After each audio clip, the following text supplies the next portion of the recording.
Aleluia. Boa noite, queridos. É com muita alegria estar aqui de novo com vocês, sempre uma bênção. Já me sinto da casa, né? É uma alegria mesmo e estou aqui com a minha esposinha, Tchelle, tá? Por aí. Dessa vez as crianças, elas ficaram em casa com a minha mãe. Transmito também abraços do meu pai, que agora está na Polônia, chega segunda-feira, então ele não conseguiu participar hoje com vocês. Mas nessa noite, com muita alegria e com muito temor, eu costumo ficar nervoso ao ministrar, e uma vez eu perguntei para o meu pai se esse nervosismo passaria um dia, né? E ele disse que no dia em que passar é porque tem alguma coisa errada, né? Então, eu realmente, normalmente eu fico nervoso, mas nessa noite em especial, eu acho que multiplica por 10 o que eu costumo sentir. E é com muito temor que eu quero transmitir a carga de Deus nessa noite para vocês. Nós estamos em Terra Santa. Nós estamos aqui em Terra Santa e Deus ele tem ministrado e pude receber um pouco dos testemunhos de ontem à noite. O Senhor já começou a falar e é com muito temor. Nessa noite que eu venho repartir o que eu creio que é de Deus para nós como igreja aqui. Algo que não é palavra de homens, mas é o Senhor falando. E eu queria de alguma forma que esse fosse o nosso coração nessa noite, um coração de temor e de reverência diante de Deus para ouvirmos aquilo que Ele tem para nós. Amém? Espírito Santo, nós queremos aqui te convidar para presidir nessa noite e mais uma vez nós dizemos que estamos aqui por Tua causa, Senhor. Estamos aqui reunidos como igreja, um retiro da igreja aqui em Canoas, Senhor, e estamos aqui para receber de Ti, Senhor, para aprender de Ti, para ouvir aquilo que Tu tem para cada um de nós, Senhor. E queremos agora pedir que toda a atenção, Senhor, convirja para Ti. Nós focamos agora, Senhor, a nossa mente, o nosso coração, os nossos olhos e ouvidos espirituais para recebermos aquilo que Tu tem nessa noite.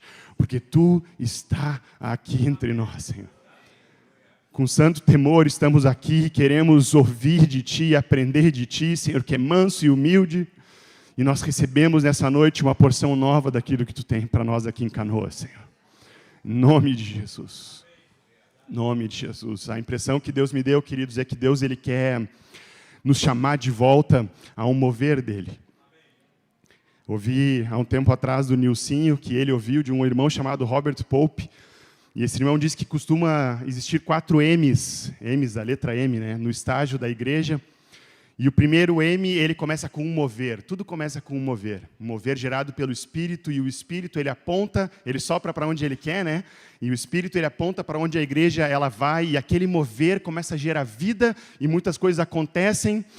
E aí o que acontece é que o Espírito, que ele se move, ele é livre, ele aponta para as mais diversas direções, ele de repente ele muda, né? Esse sopro ele pode mudar para um outro lado, e eu não estou falando de mudar princípios, bases da palavra, da doutrina, não é isso. Mas, às vezes, a forma como ele quer fazer, aquilo que ele quer ministrar nesse momento, o mover do Espírito, ele começa a apontar para um outro lado. E aí nós podemos cair num risco de ir para o segundo M, que é não discernirmos o mover do Espírito e seguirmos numa inércia, e aquilo que era o mover se torna um movimento. Nós seguimos naquele movimento, simplesmente... Agora, sem o mover do Espírito, nós vamos fazendo as mesmas coisas no mesmo embalo, né? Mas o Espírito Santo está dizendo outra coisa. Está nos apontando para um novo, onde esse novo do mover do Espírito sempre tem óleo, frescor, alegria, vida, unção. E aí, muitas vezes, seguimos nessa inércia do movimento, e pode ser que, aos poucos, ele vai diminuindo, e para nós preservarmos aquilo que um dia tivemos no mover, nós podemos cair num terceiro M, que são os métodos. E aí, nesses métodos da igreja, nós sempre fizemos assim, nós fazemos assim, porque dessa forma nós vamos tentar preservar com métodos humanos aquilo que uma vez foi movido pelo Espírito. E aí, se nós seguirmos nos métodos humanos, um dia nós podemos cair no 4º M, que a igreja pode se tornar um monumento. E aí nós olhamos para trás e vemos aquele monumento, olha o que Deus fez. Mas nessa noite eu creio, queridos, que há um mover do Espírito. Há um chamar do Espírito Santo para uma direção nova. Não é à toa que temos um retiro por ano, onde toda a igreja aqui se reúne, e é um retiro de direção. É um retiro, e foi muito claro que o Espírito Santo me disse que ele queria trazer direção nesses dias. Ou seja, aquilo que ele está ministrando, nós precisamos, com zelo e com temor, responder para seguirmos o mover do Espírito. Nós temos agora algo novo de Deus, queridos, para toda a igreja. Estamos no final do ano, mas isso que Deus quer fazer é algo novo, um mover do Espírito. Eu não sei exatamente todo o que Ele quer ministrar, mas nós precisamos ter atenção e santo temor para discernirmos e não corrermos o risco de ficarmos nos outros 3 M's, amém? O Espírito Santo está ministrando aqui, e foi interessante que quando os irmãos fizeram esse convite para compartilhar aqui com vocês, o Espírito Santo me deu uma carga e uma frase. E essa frase, como se fosse um tema do retiro, apesar de que eu não seria o único a compartilhar aqui no retiro, como o Senhor disse, esse é o tema do retiro. E eu falei, mas eu posso estar interferindo aí na palavra do André, né? E aí o Senhor me disse, né, que Ele queria ministrar aqui sobre a igreja que Deus quer. A igreja que Deus quer. E ao ouvir o que o André ministrou ontem, eu falei, pronto, né? O Espírito Santo já começou. Ou seja, Ele está começando a restaurar com mais intensidade, nos apontar no mover do Espírito, a igreja que Ele quer. E aqui tem um ponto-chave, né? E ontem o André ele compartilhou sobre 6 atitudes, características da comunidade dos discípulos, e elas são características internas nossas, né? De temor, de unidade, compaixão, obediência, perseverança, alegria. Isso de forma muito prática foi compartilhado aqui. E a igreja que Deus quer, né? Se cada um de nós estivermos vivendo em temor, em unidade, em compaixão, perseverança, alegria, né? Obediência. Olha só, isso aqui já é o Espírito Santo ministrando, então eu fiquei em paz e eu disse, tá bom, é o Senhor falando mesmo, né? Como é bom quando Ele vai confirmando a palavra, né? Então, totalmente conectado àquilo que Deus quer falar hoje sobre essa continuidade da igreja que Deus quer aqui em Canoas, amém? Vamos aprofundar um pouco nesse tema, e Jesus diz em Mateus 16, 18, Ele fala o seguinte, eu edificarei a minha igreja, e as portas do inferno não prevalecerão contra ela. E a primeira coisa que o Espírito Santo quer ressaltar nessa noite é que a igreja é dele. Ele está edificando a sua igreja. Ele é o mais interessado em que ela cresça. Ele está construindo esse templo santo, que não é feito com pedras mortas ou pedras de construção, mas é feito com pedras vivas, uma nação santa, sacerdócio real, um povo de propriedade dele, exclusivamente dele. A igreja é dele, é ele quem edifica a igreja dele. E dessa forma, nós precisamos ter os nossos olhos lavados e por revelação do Espírito Santo, nós precisamos enxergar a igreja que é dele como ele quer. E não como eu acho que a igreja deve ser, não como eu penso que a igreja deve ser, dos meus jeitões, das minhas opiniões, mas o que é que Deus pensa sobre a igreja? Como Ele vê a igreja que Ele está edificando? E talvez, muitas vezes, nós podemos ver a igreja de várias formas, né? E às vezes podemos ver a igreja como um clube social, é ou não é? Não a comida, né? Mas como um clube onde nós estamos aqui, né, no bem bom, naquela comunhão que é gostosa, que faz parte, que é divertido, mas talvez esse seja o foco na nossa mente sobre a igreja. Mas será que é o foco? Claro que faz parte a comunhão, mas será que esse é o foco de como Deus enxerga a igreja? Talvez para alguns aqui a igreja pode ser como um cinema, onde eu vou lá para buscar um entretenimento, e aí eu chego como um espectador, e eu sento e eu começo a assistir um show, né? Talvez um stand-up, e aí o pastor aqui na frente é o comediante ou qualquer outra coisa semelhante, e aí eu estou ali para consumir um show, como se fosse num cinema. Talvez para alguns a igreja é como se fosse um posto de gasolina, onde eu vou lá porque eu preciso receber, simplesmente é para mim, e eu estou acabado da minha semana e agora eu quero as bênçãos, eu quero receber, eu quero tudo para mim, né? Ou talvez alguns enxerguem a igreja como um supermercado. Eu vou lá, porque agora eu quero, né, um programa que se adeque àquilo que eu estou precisando nesse momento. E daqui a pouco é o ministério infantil, porque eu estou com filhos agora, e eu quero ir lá e pego aquele produto, né? Ou eu vou lá agora, não sou jovens casados, e nós podemos criar N coisas na igreja, mas o nosso coração, às vezes, pode estar enxergando a igreja como um supermercado. Eu vou lá para escolher aquele programa que mais me atende. O que há de comum em todas essas expressões é que todas elas têm um foco em irmos para receber alguma coisa. Eu quero receber alguma coisa. Isso pode fazer com que nós enxergamos a igreja como um consumo. Nós vamos lá para simplesmente consumir alguma coisa, uma igreja de consumo. O problema é que se nós enxergamos a igreja de uma dessas formas como um consumo, nós somos consumistas, nós, em primeiro lugar, nunca vamos estar satisfeitos. Sempre vamos querer algo, eu quero consumir algo diferente, né? Nunca estaremos satisfeitos em Cristo. A segunda coisa é que talvez, se eu enxergar um lugar que me oferece um produto melhor, eu vou, então eu não sou fiel aonde Deus me colocou, porque é um consumo, é um produto, se é para mim, eu olho, opa, lá parece que está melhor para mim, então eu vou lá e agora eu vou nesse outro mercado, né? E mais, nós nunca vamos experimentar o poder da ressurreição de Cristo e a vida, porque estamos centrados em nós. Então, de alguma forma, e é com muito temor que eu falo isso, eu creio que nessa noite o Senhor quer lavar os nossos olhos, limpar os nossos olhos, para que nós não enxerguemos a igreja dele como nós a vemos. Mas qual que é o ponto de vista de Deus sobre a igreja? Amém? Deixa eu ver só que oração aqui. Glória a Deus. Qual que é o ponto de vista de Deus para a igreja, né? A igreja ela é um dos temas mais sublimes da Escritura, desde Gênesis a Apocalipse, a palavra de Deus fala sobre a Escritura, sobre esse objeto, sobre a igreja, que é esse objeto de afeto de Deus, a futura noiva do seu Filho. Toda a missão redentora de Cristo é uma história de amor, né, encenada aí nos palcos de toda a eternidade, repleta de drama, né, de lutas, de sofrimento, de amor, de triunfo. Tudo isso com a intenção de Deus de providenciar para o Filho dele uma noiva linda, santa, perfeita. Como Deus vê a igreja? Em Êxodo 19, 3-6, a palavra inteira, ela vai revelando o que é a noiva de Cristo, o que é a igreja, e lá diz o seguinte: subiu Moisés, Êxodo 19, versículo 3-6, fala, subiu Moisés a Deus, e do monte o Senhor o chamou e lhe disse, assim falarás à casa de Jacó, e anunciarás aos filhos de Israel, tendes visto o que fiz aos egípcios, como vos levei sobre as asas de águia, e vos cheguei a mim. Preste atenção, vos cheguei a mim. Agora, pois, se diligentemente ouvirdes a minha voz e guardardes a minha aliança, então sereis a minha propriedade peculiar dentre todos os povos, porque toda a terra é minha. Vós me sereis reino de sacerdotes e nação santa.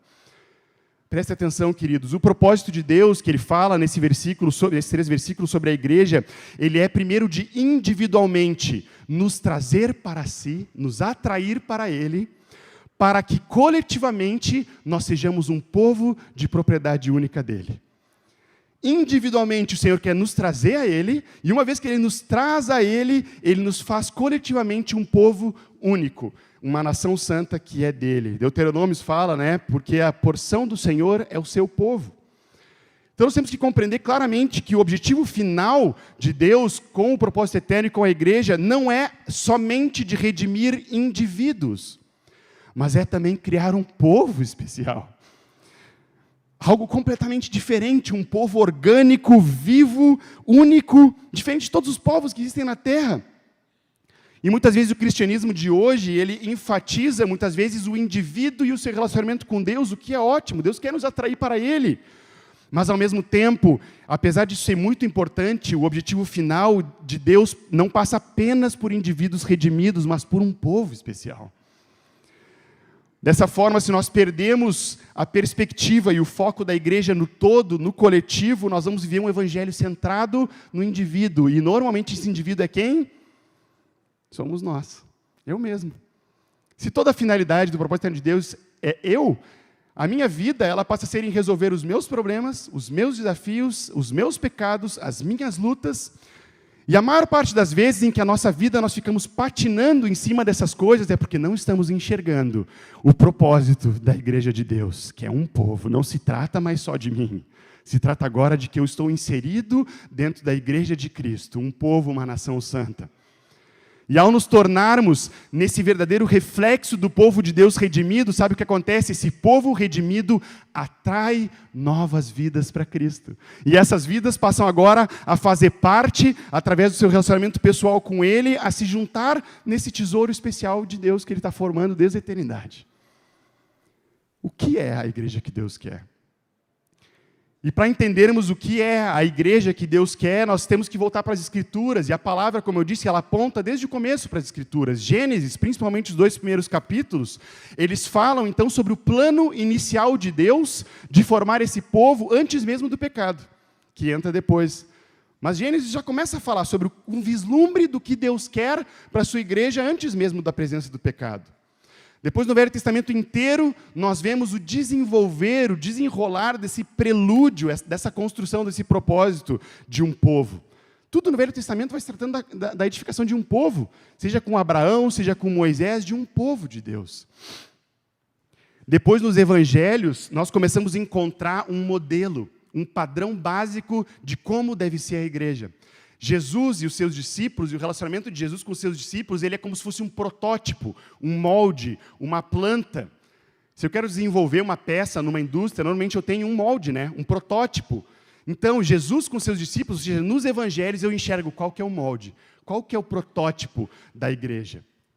Depois, quando eu avanço para o livro de Atos, eu começo a ver na prática como esse protótipo de Jesus com seus discípulos, agora, após Pentecostes, ele é expandido para todos os discípulos de Jesus. E aí, em Atos, eu começo a ver os resultados de nós, como redimidos, vivermos como igreja. E ali eu vejo o quê? Os feitos, os atos, os fatos de uma igreja que entende que é um povo de Deus, uma nação santa, um corpo de Cristo. E depois, nas cartas, nós começamos a enxergar o quê? O ensino, e principalmente em Efésios, o ensino e a doutrina que é daquilo que acontece em Atos, que tinha o protótipo nos evangelhos. Quando nós vemos Efésios, por exemplo, Efésios explica como é possível viver Atos. Ao estudarmos Efésios, nós entendemos o que está por trás daquilo que os discípulos viviam em Atos. Então, se estudamos Efésios, e nós vamos abrir bastante Efésios hoje e amanhã, para vivermos Atos, nos moldes de como Jesus viveu com seus discípulos nos evangelhos, que é o restaurar do propósito eterno de Deus lá de Gênesis. Vocês estão entendendo? Tudo na palavra de Deus aponta para a igreja. E para entendermos o que é essa igreja que Deus quer, tem duas perguntas básicas que nós podemos fazer, que a primeira é por que ela existe? Por que a igreja existe? E aqui nós vamos falar sobre a essência da igreja, que é o propósito eterno de Deus. E se Deus permitir, vamos falar sobre isso amanhã também. E a segunda pergunta é para que ela existe? A missão da igreja, que é o propósito do reino de Deus. E eu tenho estudado bastante esses dias sobre a carta aos Efésios e assistido algumas ministrações de um irmão chamado Ed Léo, alguns conhecem aqui também, e ele fala sobre a igreja com tanta paixão. Eu digo, eu quero enxergar a noiva como esse cara enxerga. Eu quero enxergar a tua igreja assim. E se nós não entendermos e vivermos a igreja de Deus como Ele quer, do ponto de vista dEle, nós vamos perder de vista o propósito eterno de Deus e o propósito do reino de Deus. Esses dois propósitos, nós vamos viver o quê? Qualquer outra coisa, sem ser o propósito eterno de Deus e o propósito do reino de Deus. E nessa noite eu queria falar então um pouco sobre esse propósito do reino de Deus, que ele fala sobre a missão da igreja. E amanhã, se Deus permitir, sobre o propósito eterno de Deus, que fala sobre a essência da igreja. Amém? Partindo do princípio, então, o que é esse propósito do reino de Deus, que fala da missão da igreja? Em Gênesis 1, podemos abrir, dos versículos 26 a 28.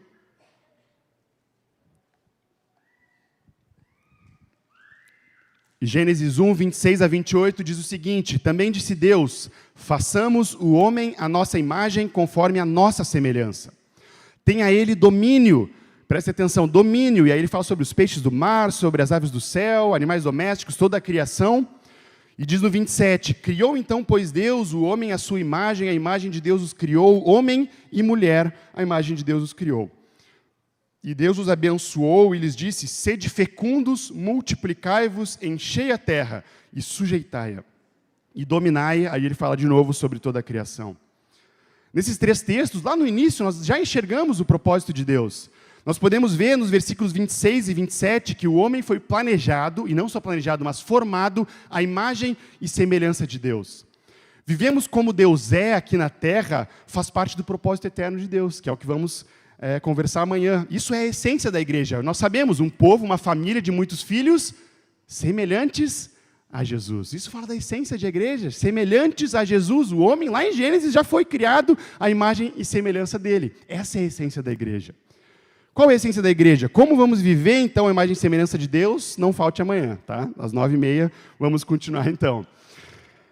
Mas o fato é que quando nós, então, e somente se vivermos o que vamos falar amanhã, que é a imagem e semelhança de Deus aqui na terra, essa essência da igreja, nós podemos, então, cumprir a missão da igreja que vem nos versículos seguintes desse texto.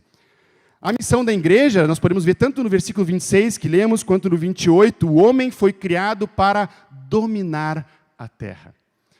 O homem foi criado para exercer a autoridade de Deus aqui na terra e estender o reino de Deus aqui na terra. Essa é a missão da igreja e é o que nós chamamos de propósito do reino de Deus. Então, de novo, se nós vivemos de acordo com a imagem e semelhança de Deus, de acordo com esse propósito eterno de Deus, que é a essência da igreja, então nós vamos ter autoridade para exercermos domínio sobre a terra.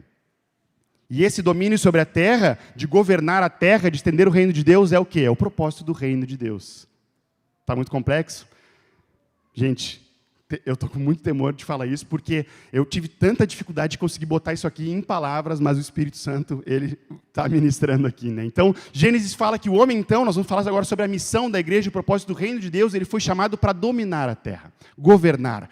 Por que o homem tinha que, então, governar a igreja? A terra, perdão. O homem precisava manter tudo que Deus tinha criado. Por algum motivo está aparecendo um negócio aqui. O homem precisava manter o que Deus ele tinha criado. Deus, na criação, em Gênesis 1, fala que tudo que ele criou era bom. É ou não é? Bom, sem pecado, sem doença, sem morte, sem maldição, sem mal, sem destruição, sem pobreza. Tudo que Deus tinha criado era bom. E aí Deus colocou o homem aqui na terra e disse que ele tinha que manter aquilo que Deus tinha criado.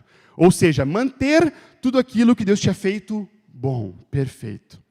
Em segundo lugar, o homem ele precisa, então, governar a terra para guardar. Deus chamou o homem para guardar aquilo que Deus tinha criado. Por quê? Porque na onisciência de Deus, ele sabia que o seu inimigo, né, Lúcifer, um dos anjos, iria se levantar para ser como Deus. E para ser como Deus, esse anjo caído iria o quê? Tentar usurpar, roubar o governo do homem sobre a terra. Então, o homem deveria guardar e proteger aquilo que Deus tinha criado do inimigo que iria tentar o quê? Roubar a autoridade do homem sobre a terra. E em terceiro, o porquê o homem deve governar a terra é porque ele deveria então também sujeitar a terra. Não apenas manter o que Deus tinha criado, guardar a terra para não perder a autoridade que ele tinha, mas ele deveria sujeitar a terra. E para isso, Adão tinha que ser o quê? Frutífero e multiplicar. Ou seja, se Adão fosse frutífero e multiplicasse, então ele ia espalhar a imagem e semelhança de Deus, a essência da igreja, ele ia espalhar por toda a terra. No início, o reino de Deus ele estava só dentro do jardim. Existia a terra, e Deus tinha feito o jardim do Éden, e lá ele tinha colocado Adão e Eva. E a presença de Adão e Eva, a imagem e semelhança de Deus, representava o reino de Deus sobre aquele lugar. Mas Deus disse, então, agora sejam fecundos, multipliquem e espalhem na terra. E quando Adão e Eva, a imagem e semelhança de Deus, fossem fecundos e multiplicassem filhos, a imagem e semelhança de Deus, e esses filhos cobrissem a terra, então o reino de Deus estaria estabelecido sobre toda a terra. Amém?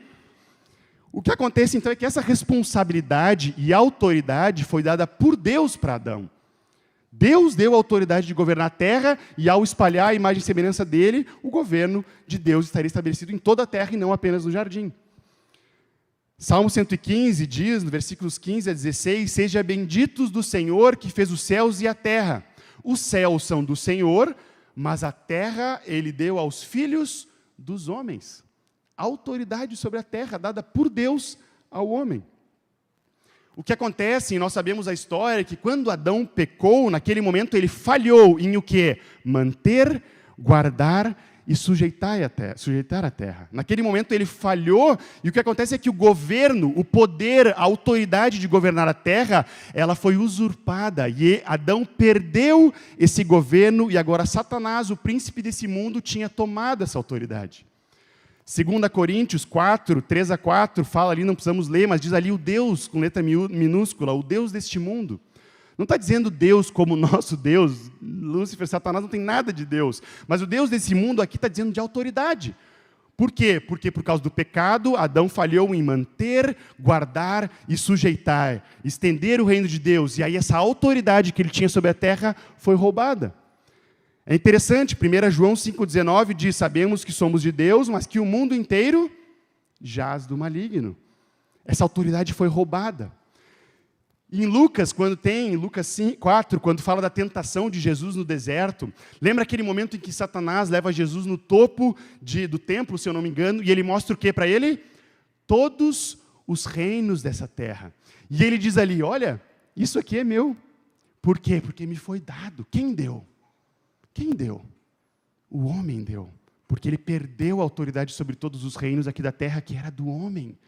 E aí, naquele momento, Satanás diz para Jesus, olha, tudo isso aqui é meu, porque eu tenho autoridade, porque me foi dada. E eu posso te devolver. Eu posso te devolver toda essa autoridade, se contanto me adorares. Naquele momento, Satanás estava apresentando para Jesus um atalho para restabelecer a autoridade que havia sido perdida lá em Gênesis. Está entendendo? Só que Jesus, ele decidiu não seguir o caminho e as condições de Satanás. Jesus não quis retomar a autoridade e o governo da terra pelo caminho proposto pelo diabo, mas sim pelo caminho da cruz. E naquele momento, Jesus, ao ir para a cruz e ao morrer por nós, e Jesus ressuscita, e Ele é exaltado sobre todas as coisas. E naquele momento, ao ser ressuscitado dentre os mortos e exaltado sobre todas as coisas, Ele agora retoma a autoridade que havia sido roubada, porque diz que Deus o exaltou sobre todas as coisas. E Ele deu o nome que está acima de todo o nome. Então Jesus, naquele momento, Ele pega de volta a autoridade. E é por isso que depois, em Mateus 28, neste texto, 18 a 20, Jesus diz o seguinte para os discípulos, toda a autoridade, ela me foi dada pelo caminho da cruz, pela ressurreição, pela exaltação de Cristo. E aí ele diz, toda a autoridade, agora ela me foi dada. Então vão e peguem de volta. Conquistem a terra, agora vão e façam discípulos. Essa autoridade eu peguei de volta.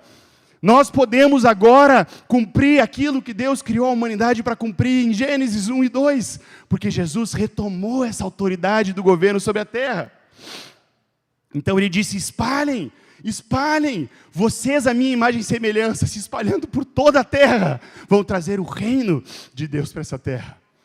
Então, essa autoridade agora ela é minha, não é mais do inimigo, ela é minha, agora vocês vão.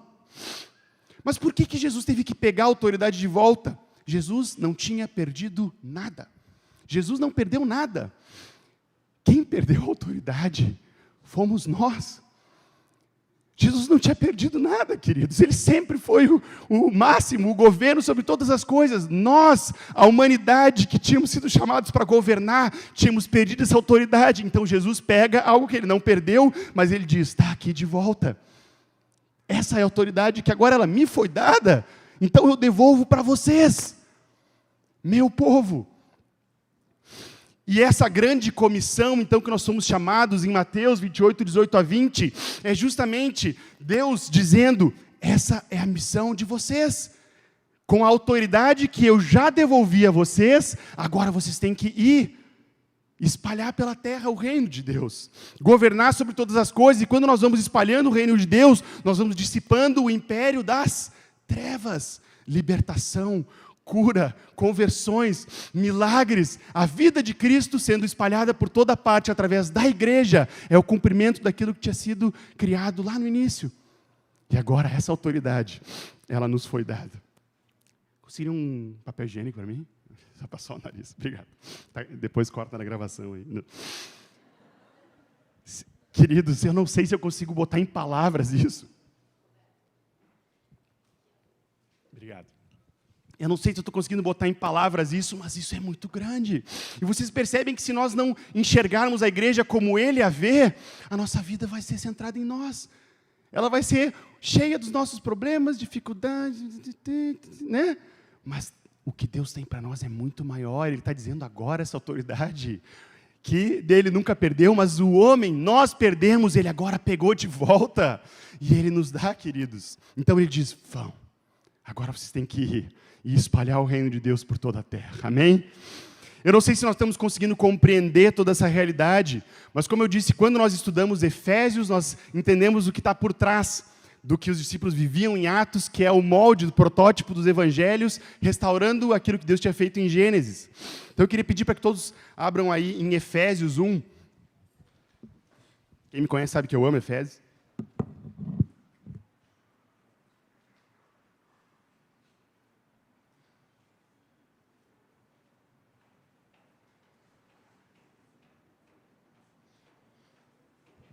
Aleluia. Efésios 1, queridos. Versículos 15 a 23, vamos aprofundar e tentar entender isso, porque eu acho que nossos olhos naturais têm dificuldade de compreender isso, e essa realidade precisa estar entranhada em toda a igreja, queridos. Se isso não for a nossa realidade, queridos, por quê? Por que que muitas vezes nós não crescemos mais ainda? E Deus quer dar frutos, quer multiplicar, Ele quer estender o reino dEle em toda parte. Eu creio, com muito temor eu falo isso, é porque nós podemos estar perdendo de vista o propósito do reino de Deus. E a vida de igreja é o quê? No bem bom para mim, né? É algo muito maior, queridos. Paulo, ele nessa angústia de que os discípulos entendessem essa realidade, ele fala o seguinte no versículo 15: por isso também eu, tendo ouvido a fé que há entre vós e o amor para com todos os santos, não cesso de dar graças por vós, fazendo menção de vós nas minhas orações, ou seja, em todas as orações, Paulo estava orando pela igreja de Éfeso para alguma coisa. O que é que ele estava orando? Versículo 17: para que o Deus de nosso Senhor Jesus Cristo, o Pai da glória, vos conceda espírito de sabedoria e de revelação no pleno conhecimento dele. Ou seja, Paulo, todos os dias, ele orava para que a igreja em Éfeso, que já vivia um amor que é tão gostoso e visível na igreja de vocês, mas ele orava para que eles tivessem o quê? Espírito de sabedoria e de revelação do pleno conhecimento de Deus. Que os olhos, olha só no 18, que os olhos do coração deles fossem iluminados. Espírito de sabedoria, de revelação e olhos iluminados. Ou seja, Paulo estava orando para que eles entendessem alguma coisa. Paulo estava orando para que eles tivessem espírito de sabedoria, de revelação e tivessem os olhos do coração iluminados. Então ele diz, cara, eu não canso de orar por vós para que vocês entendam. Entendam o quê? No versículo 19, no 18 ainda, né? Iluminados os olhos do vosso coração para saberdes qual a esperança do seu chamado. Qual a riqueza da glória que vocês têm por terem herdados como santos? Qual a suprema grandeza do seu poder para com os que cremos? Segundo a eficácia da força do seu poder, é tanto poder. Então Paulo estava orando todos os dias para que a igreja de Éfeso tivesse os seus olhos abertos. Para quê? Para compreender o tamanho do poder. E aí ele diz, vocês não estão entendendo qual é esse poder. Esse poder, aí no versículo 20 ele diz, é o mesmo poder que exerceu Deus em Cristo, ressuscitando ele dentre os mortos e fazendo assentar nas direitas celestiais, acima de todo principado, poder e potestade e domínio, de todo nome que se possa referir, não só no presente século, mas também no vindouro. Paulo, então, ele orava todos os dias para que eles tivessem os olhos do coração iluminados e abertos, ou seja, para que eles compreendessem o tamanho do poder que operava dentro deles, como igreja. E esse poder é o mesmo poder que ressuscitou Jesus dentre os mortos e elevou ele acima de todas as coisas. É o mesmo poder que fez com que o nome dele fosse acima de todas as coisas. E olha o que diz no versículo 22. E pôs, então, Deus pôs todas as coisas debaixo dos pés de Jesus. E para que Cristo seja o cabeça sobre todas as coisas, Ele o deu à igreja, que é a plenitude daquilo que a tudo enche em todas as coisas. Paulo orava, e é a oração e a angústia do meu coração, para que nessa noite nós tenhamos os nossos olhos abertos. Abertos para compreender o tamanho do poder, da autoridade e da riqueza, que o mesmo poder que exaltou Jesus e ressuscitou ele dentre os mortos, para que agora Cristo exercesse o governo e o poder sobre toda a terra. Ele fez o quê? Ele deu para nós, a igreja, queridos. Uau! O tamanho da grandiosidade de quem nós somos como igreja. Essa é a realidade espiritual sobre quem nós somos juntos. E quando eu vejo ali, naquela capa aqui, igreja em Canoas, sabe o que me vem? Esse poder, essa autoridade, para que nessa terra de Canoas, onde o império das trevas ainda está em vários lugares, para que nós exerçamos o poder, o governo e a autoridade que Cristo já nos deu. Paulo não orava para que eles recebessem poder. Paulo orava para que eles percebessem o poder que já habitava dentro deles. É uma realidade, queridos. Deus, então, deu autoridade ao homem para sujeitar a terra. O homem, então, ele perde essa autoridade por causa do pecado. Essa autoridade, ela é reconquistada agora por Cristo na cruz, e Cristo, então, devolve a autoridade, não mais agora a um homem, mas ele devolve à igreja, que é o seu corpo, a plenitude daquele que a tudo enche em todas as coisas. Como eu vou olhar a igreja de Deus com os meus olhos? Como eu vou falar mal da igreja de Deus? Como eu vou criticar a igreja de Deus? Como eu vou abandonar a igreja de Deus? Nossos olhos têm que ser lavados para enxergarmos a igreja como Ele vê. Essa igreja que marcha em triunfo, em glória, que tem sujeira, tem dificuldade, tem bagunça. Mas a palavra diz que nós somos uma obra em andamento, e quem já foi numa obra em andamento, tu olha para aquela coisa e tem pó, e tem pedra tirada, e é uma bagunça, e tu olha, cara, parece que nada está sendo construído aqui, mas Ele está edificando a sua igreja. Tem bagunça, tem ruído, tem barulho, mas é dele, e Ele está edificando essa igreja. Ai de nós, de olharmos a igreja com os nossos olhos. Muito mais de falarmos mal da noiva de Cristo, que é a plenitude daquilo que a tudo enche, em todas as coisas. Quando Paulo fala, nesse texto de Efésios 1, 22, que a autoridade é dada à igreja, é interessante que Paulo, ao longo da carta de Efésios, ele fala sobre 7 expressões da igreja. E essa de Efésios 1, 22 é a primeira delas, e ele diz o quê? Ele diz que toda a autoridade, então, foi dada à eclésia. Esse é o termo que está ali. Igreja, ali, significa eclésia do grego. E é interessante que esse termo eclésia do grego, que é usado em Efésios 1, 22, é o mesmo termo que Jesus usou lá em Mateus 16, quando ele diz, eu edificarei a minha eclésia. Ele fala a mesma coisa, ele diz, eu edificarei a minha eclésia. E ele fala que as portas do inferno não prevalecerão contra ela, por causa da autoridade que ela tem. Dar-te-ei as chaves do reino dos céus, e tudo que ligares na terra terá sido ligado nos céus, e o que desligares na terra terá sido desligado nos céus. O que é então essa eclésia? O que significa quando Jesus diz que vai edificar a sua eclésia? A mesma eclésia que recebeu autoridade, o que é isso na prática, né? As portas do inferno não vão prevalecer contra ela, o que é isso? Pensem comigo que se eu fosse convidar vocês para edificar e construir alguma coisa, vocês teriam que ou conhecer o que é essa coisa, né? Eu digo, vou te convidar para construir aqui comigo, olhei para o Lucas aqui, construir comigo um time de futebol. Pô, ele sabe o que é um time de futebol, então ele sabe para que serve um time de futebol, como poderia ser feito um time de futebol, aonde nós podemos jogar, ele entendeu, é ou não é? Tu entendeu. Aí eu posso convidar assim, Mário, vamos montar junto um restaurante. Né? O Mário já montou um restaurante, né? Ele sabe então para que serve um restaurante, ele sabe naquele momento como contratar as pessoas e que tipo de mão de obra, que tipo de equipamentos ele precisa. Então, se eu estou convidando vocês, eu poderia dizer a mesma coisa, sei lá, uma escola. Então, vamos construir, eu vou edificar uma escola. Vamos edificar junto uma escola, vocês entenderam. Vocês precisam de quê? De professores, de um lugar, de um pátio, etc. Né? Agora, o Ediléo trouxe uma revelação que realmente abriu os meus olhos. E ele disse o seguinte, né? Quando Jesus chegou para os discípulos e ele disse assim, eu edificarei a minha igreja, se essa palavra tivesse sido inventada ou inspirada do céu, Jesus não teria que ter explicado para eles? Imagina se eu chego para vocês e digo assim, eu quero te convidar, Mário, para edificar comigo a minha Turianda. O que ia acontecer? Ele dizia, cara, o que é isso, né? Como é que eu vou edificar isso? O que é isso? Me explica o que é isso. Mas Jesus não explicou ali. Ele chegou naquele momento e disse, eu edificarei a minha igreja, a minha eclésia. Por que ele fala isso? Porque essa palavra eclésia não foi inventada por Jesus. A palavra igreja não foi um termo inspirado do céu naquele momento. Essa palavra, na verdade, ela já era usada há mais de 400 anos pelos gregos clássicos, aquele Platão, Aristóteles, Sócrates, lá já existia a palavra eclésia, a palavra igreja. Então, quando Jesus disse isso para os discípulos, ele disse, olha, então eu edificarei a minha eclésia. Eles, opa, eu sei o que significa eclésia. Então, Jesus está edificando a eclésia dele. Essa palavra já era usada, na verdade, no povo de Israel. Eclésia é no grego, se nós vamos olhar no hebraico, é carral. No Velho Testamento, em Crônicas, já tem o termo carral. Ou seja, quando Jesus disse, eu vou edificar a minha igreja, eles, eu sei o que é igreja, eu estou entendendo o que é isso. E o que é, então, a igreja? O que é essa eclésia, né?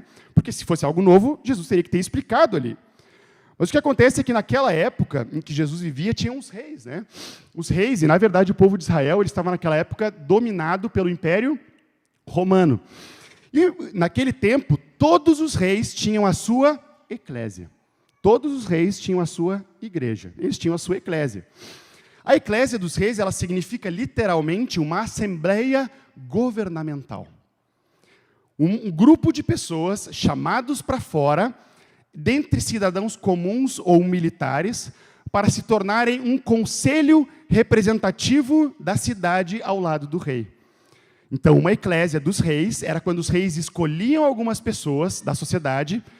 No tempo de Jesus, eles eram militares, mas eles escolhiam essas pessoas e agora o rei dizia, vocês são o meu conselho, a minha assembleia governamental.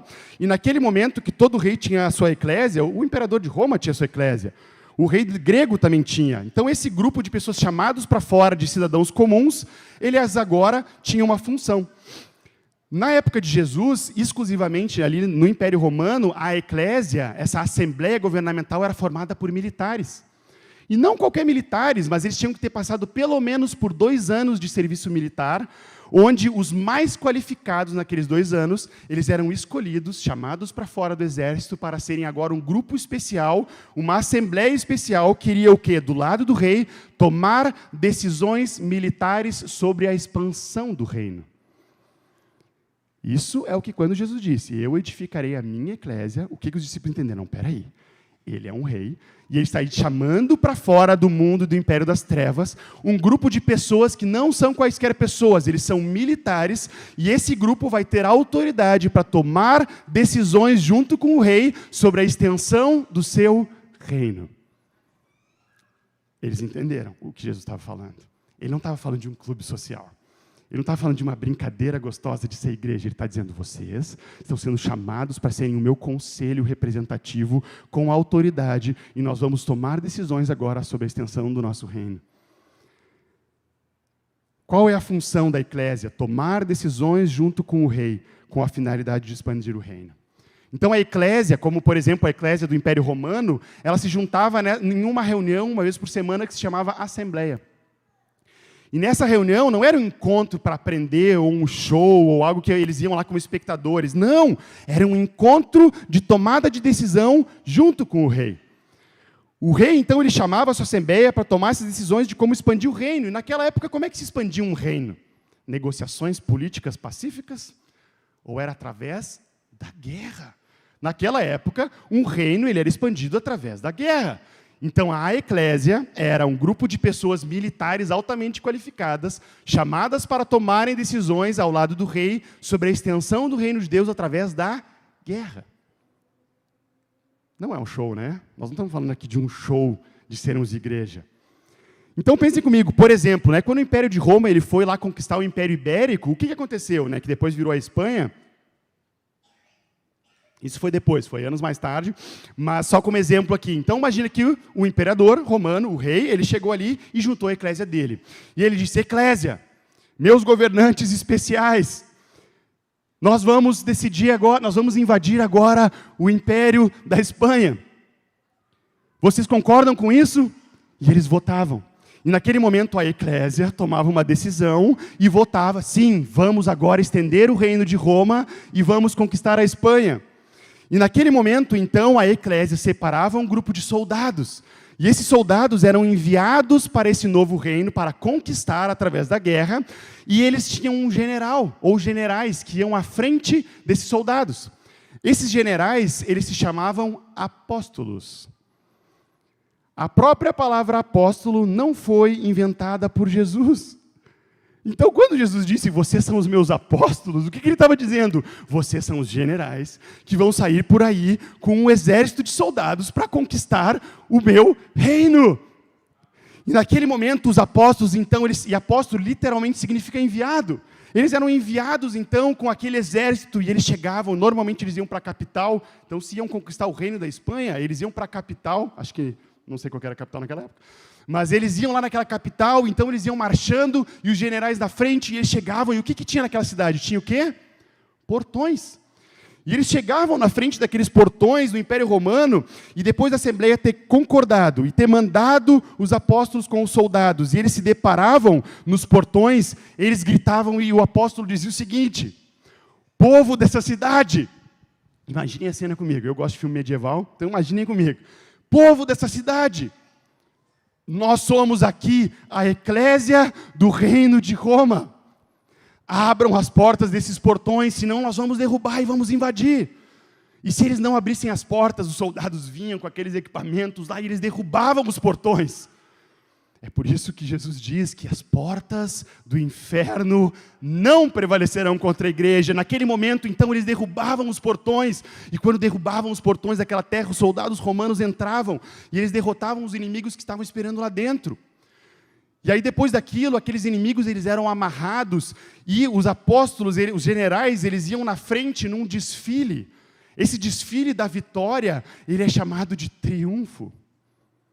Esse desfile da vitória, chamado de triunfo, era quando os generais iam marchando, o exército fazia uma coluna à direita e uma coluna à esquerda, e os inimigos iam derrotados no meio.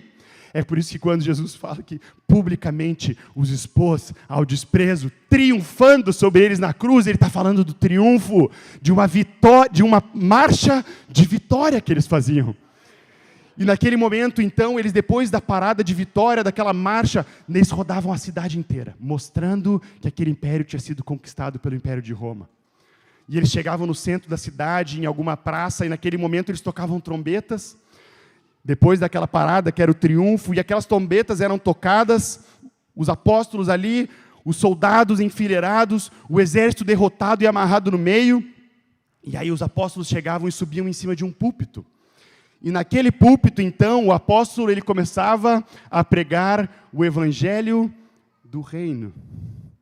A própria expressão, o evangelho do reino, não foi inventada por Jesus. O que era o evangelho do reino? Essa palavra já era usada 400 anos antes de Jesus. Então, ele ficava no púlpito e dizia o seguinte: ouçam, povo dessa cidade. Hoje, o reino de Roma é chegado nessa cidade. Então, por isso, se arrependam e se tornem cidadãos romanos. A própria palavra, arrependimento, não foi inspirada pelo céu naquele momento. Por isso que Jesus disse sobre arrependimento, eles entenderam. O arrependimento era quando os apóstolos eles diziam: vocês se arrependam e se tornem cidadãos romanos. Se vocês se tornarem cidadãos romanos, vocês vão ser salvos. Nós vamos proteger vocês, porque nós somos um exército muito superior a vocês, o nosso reino é muito maior, somos prósperos, então façam hoje uma decisão, e se arrependam e se tornem cidadãos romanos. E naquele momento todos eles gritavam 3 vezes, Pax Romana.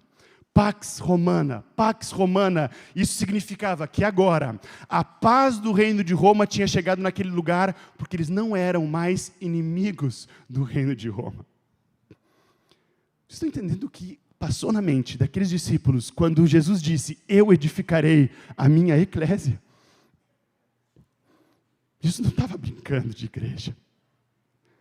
Ele estava nos convocando para retomarmos lá de Gênesis a extensão do reino dele, como enviados. Ele nos comissionou: Dani, mas eu não sou um apóstolo. Mas você já foi enviado. Essa palavra, enviado, é justamente essa missão que Jesus deu de irmos e conquistarmos o reino dele. E olha que loucura, depois dessa conquista toda, o Império Romano escolhia 300 cidadãos civis, que não estavam naquela guerra, mas ele buscava 300 cidadãos civis de Roma, e ele colocava naquela cidade para que eles começassem a viver e influenciar aquele povo com a cultura do reino de Roma.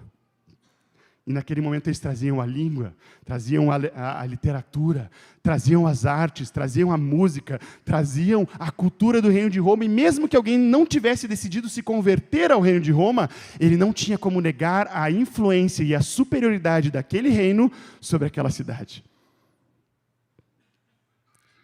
É por isso que nós falamos que nós, como igreja, somos chamados para implementar a cultura do reino. Porque aí onde nós vivemos, nós vamos levar a cultura do nosso rei. Nós vamos levar aqui a imagem e semelhança de Cristo. E essa imagem e semelhança de Cristo, ela constrange, ela contagia, ela impacta. Queridos, eu não sei se eu estou conseguindo botar em palavras aqui, mas essa é a imagem da igreja.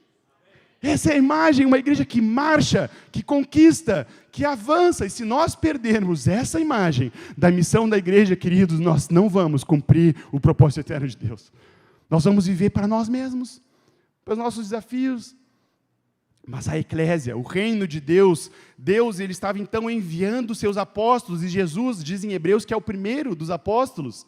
Ele foi enviado sobre a terra, porque havia um outro reino aqui, o império das trevas. Mas ele enviado aqui na terra, então, Jesus começa a trabalhar com os 12, depois com os 70, e ele envia essa eclésia. Ele vai formando essa eclésia por todo o mundo. E essa é a eclésia de Cristo. Um grupo de pessoas chamadas para fora do reino das trevas, para serem a imagem e semelhança de Cristo. E nessa imagem e semelhança de Cristo, nós somos chamados para reinar em vida. Muitos talvez tenham convicção de que um dia Jesus vai reinar sobre todas as coisas, mas talvez nem todos tenhamos revelação de que Ele quer reinar hoje, através da sua igreja. Então, o que é a igreja? É um grupo de um exército e não um grupo de espectadores. São soldados. Queridos, isso é muito poderoso. Essa revelação é grande. Isso é a eclésia, a assembleia governamental, é um grupo que representa a autoridade de Deus aqui na terra. É um grupo que recebeu poder espiritual. É um grupo que recebeu autoridade espiritual. Ele governa todas as coisas, e é através da eclésia que ele vai cumprindo os seus propósitos. Como Jesus vai fazer isso? Como ele passa então por toda a terra? Ele nos envia. É por isso, queridos, que Jesus disse que maiores coisas do que ele nós faríamos. Porque Jesus aqui na terra, ainda que todo-poderoso, ele era limitado a um corpo humano. Ele era um. Mas ele disse, a minha eclésia vai fazer muito maiores coisas. Porque eles são o meu corpo. A plenitude daquilo que enche em todas as coisas. Vocês entendem que o corpo de Cristo, ele revela e expressa a vontade do cabeça. Não há como olhar, por exemplo, o Mário César e dizer, Mário, acho muito legal a tua cabeça, que legal, mas assim, o resto eu não quero. Não, é uma coisa só, ou seja, Jesus e a igreja são uma coisa só, o corpo e o cabeça. Ou seja, nós temos a autoridade de Cristo, e aí nós vamos espalhando por toda a terra. Então todos somos enviados, todos somos pessoas apostólicas, ainda que não tenhamos o dom de Efésios 4 de apóstolo, como fala, somos todos enviados. Enviados para irmos até os portões do inferno, que governam Canoas. Esses portões do inferno precisam ser derrubados. E ao chegarmos nesses portões, nós vamos gritar, aqui é chegado o reino de Deus. Abram essas portas. E nós não precisamos nem derrubar, porque ali diz que nos foi dada as chaves desses portões. Já nos foram dadas as chaves desses portões. Por isso que Jesus diz, eu edificarei minha igreja, as portas do inferno não prevalecerão sobre ela, porque eu já vos dei as chaves do reino. E ele diz ali que tudo o que ligardes na terra será ligado nos céus. Dar-te-ei as chaves do reino, o que ligares na terra terá sido ligado nos céus, e o que desligares na terra terá sido desligado nos céus. Por quê? Porque nós tomamos decisões sobre a extensão do reino com Ele. Então, se nós ligamos aqui na terra alguma coisa, é nós como a eclésia tomando uma decisão, e Ele diz, se a eclésia está tomando essa decisão, nós ligamos aqui no céu também.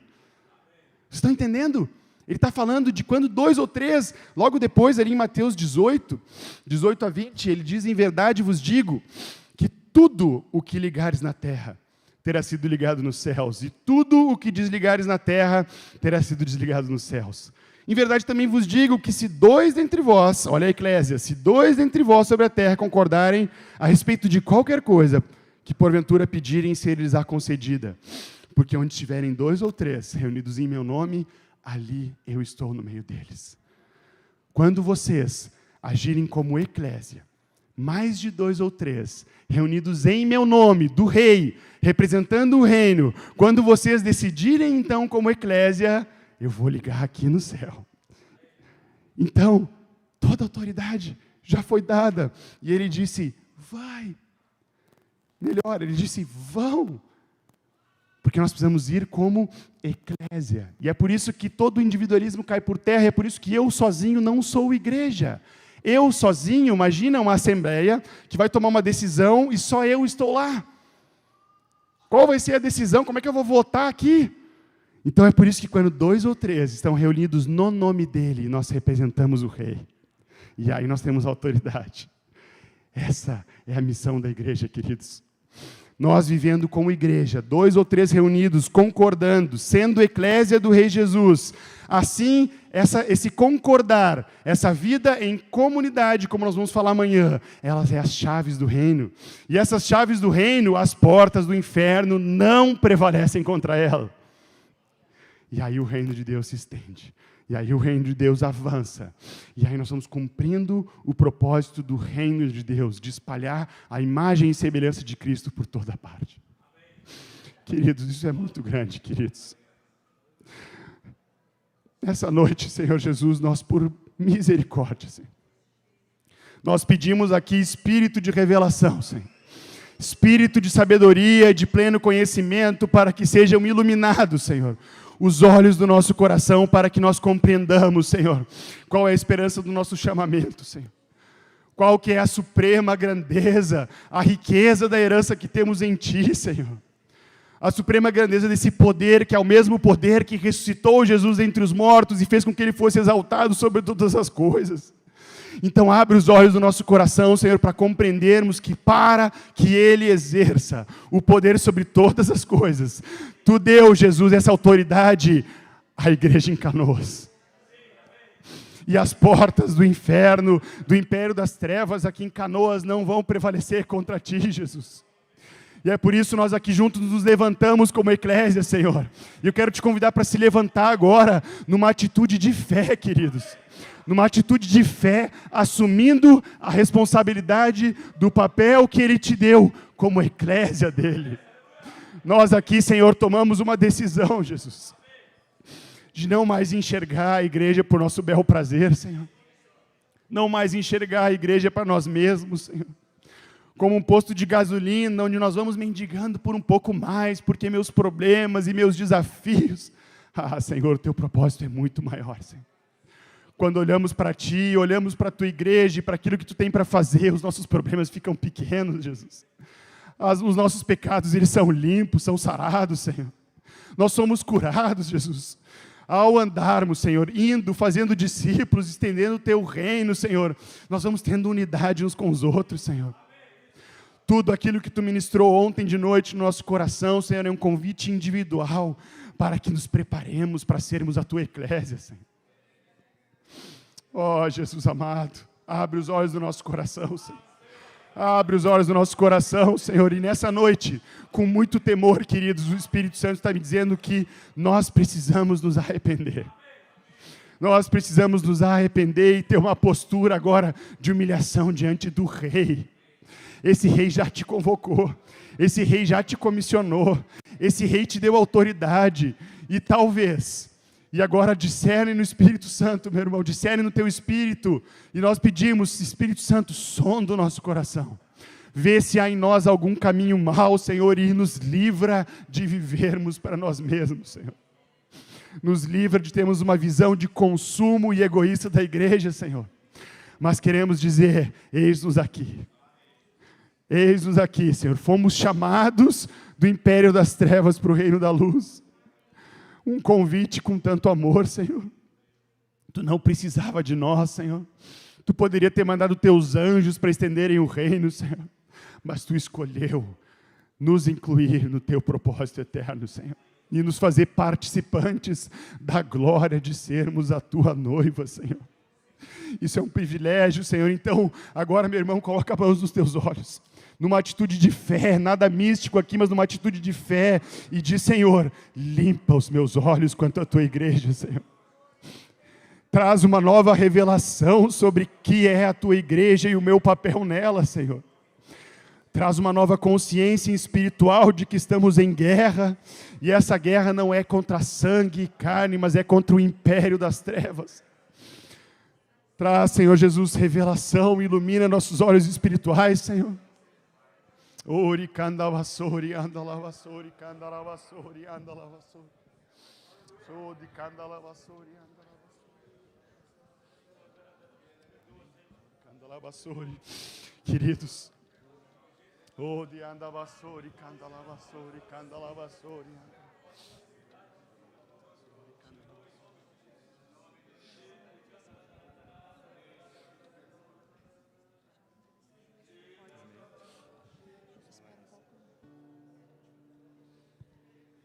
O Senhor trouxe uma palavra para os jovens, os adolescentes, está em 1 João 2,14. Jovens, eu lhes escrevi porque vocês são fortes. E em vocês a palavra de Deus permanece e vocês venceram o maligno. O diabo sabe dessa verdade e está fazendo de tudo para distrair vocês. Não se deixem ser distraídos. Vocês são fortes. Deixem a palavra permanecer dentro de vocês. Invistam tempo na palavra. Invistam a força na palavra. Essa é a verdade sobre a vida de vocês. E não o que o mundo tem dito, de que vocês são jovens demais, de que vocês precisam investir tempo nisso, de que vocês não conseguem mais se concentrar por causa das redes sociais. Chega, vocês são fortes e a palavra permanece em vocês e vocês venceram o maligno. Em nome de Jesus. Amém. Há uma tentativa do inimigo de infantilizar os nossos jovens. De fazer com que jovens de 30 anos estejam em casa, na frente do sofá, jogando videogame, sem trabalho, sem responsabilidades. Na época de Jesus, quando ele chamou aqueles discípulos, Jesus, que era mestre, tinha 30. Todos eles eram mais novos do que Jesus. E tem estudiosos que dizem que Pedro, que era o mais velho deles, tinha 24 anos. Tiago e João eram os mais novos deles, tanto que a mãe deles ia junto nas viagens, eles tinham 14 e 16 anos. Há uma tentativa do inimigo de nos esterilizar, queridos. Há uma tentativa do inimigo de matar aquilo que Deus tem para cada um de nós. E nessa noite a nossa postura de arrependimento tem que ser acompanhada de uma postura de ousadia. Tem que ser acompanhada de uma postura de júbilo, de uma postura de se colocar na posição que Deus te colocou. Não sou eu que estou dizendo, Ele que devolveu a autoridade para a igreja. E é Ele que está falando no nosso coração hoje, Ele está dizendo, te levanta, te levanta. No Pentecostes, quando o Espírito Santo foi derramado naquele momento, e os incrédulos que estavam na rua, os gentios, eles disseram, quem são esses que parecem que estão embriagados nessa hora da manhã? E naquele momento eles estavam na dúvida do que tinha acontecido, e diz ali uma frase que Deus martela em mim constantemente. Falou o seguinte, então se levantou Pedro. Alguém tem que se levantar. Se Pedro tivesse ficado sentado, 3.000 não tinham se convertido. Alguém tem que se levantar no teu trabalho. Alguém tem que se levantar no teu colégio. Alguém tem que se levantar na tua faculdade. Alguém tem que se levantar no teu bairro. Alguém tem que se levantar para derrubar os portões do inferno, aonde nós vivemos e trabalhamos e andamos. Assim o reino se expande. Eu não fui chamado para o teu trabalho. Eu não fui chamado para o teu colégio. Tu foi comissionado para ir e conquistar com autoridade aquele lugar. E a luta não é com armas humanas, mas é cheios do poder do Espírito Santo. Ah, Dani, mas eu não conheço, eu não sou doutor em teologia. Queridos, nenhuma argumentação, ela pode vir contra a manifestação do poder do Espírito Santo. Temos que ser cheios da palavra e cheios do poder. Jesus diz, errais não conhecendo as Escrituras, nem o poder de Deus. É os dois. No mundo de polarização, nós somos chamados a pender para um lado. Não, ou eu sou pentecostal, poder, ou eu sou reformado, palavra. Mas Jesus diz, errais não conhecendo as Escrituras, nem o poder de Deus. É a palavra cheia de poder que vai conquistar, queridos. A palavra cheia de poder, e o teu colega vai vir cheio de argumentos humanos e raciocínios, e o Espírito Santo vai te dar uma palavra de conhecimento, e tu vai dizer, quando tu tinha 6 anos, tal e tal coisa aconteceu na tua vida, e não há conhecimento humano que possa combater o poder do Espírito Santo. Nós, cheios do Espírito Santo, somos capacitados para essa comissão. É por isso que a palavra diz que nós somos cooperadores, porque é Ele quem opera, nós cooperamos com Ele. Essa é a autoridade que temos, queridos. Então, nessa noite, tenho certeza que o Senhor já deu um cântico para os irmãos aqui na frente, onde nós temos que juntos nos colocar em pé. Nos colocar em pé, na força que Deus supre, que Deus capacita, e marchando sobre a terra. Aleluia, para a honra e glória de Deus, porque quando a imagem dele estiver refletida sobre toda a terra, sabe o que diz a palavra? fala que quando todas as coisas estiverem sujeitas debaixo de Cristo, Ele vai pegar tudo isso que está debaixo dele e vai devolver para o Pai. Para que agora Deus seja tudo em todos. E essa é a glória que é dele, que é para Ele, em nome de Jesus. Aleluia.